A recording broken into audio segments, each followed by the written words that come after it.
Okay, so I think I'm a purist when it comes to LinkedIn Sales Navigator. I really like saved searches. That's probably my favorite thing that I do. And here's why.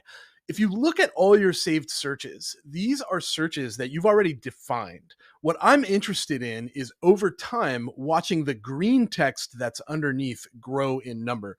So if you've created a list of VPs of sales in the real estate industry, for example, what will happen is that saved search will consistently feed new individuals that fit that criteria that you've pre-built in there. And you can hold down command or tab, open up a new tab and click that green text, and you'll just get all those new people. These are often the newest prospects that you can go and have new conversations with and potentially generate a new opportunity. Talk to strangers. That is what I use LinkedIn Sales Navigator most for, is my saved searches and watching those numbers climb and then using those lists to have new conversations during my prospecting power hours.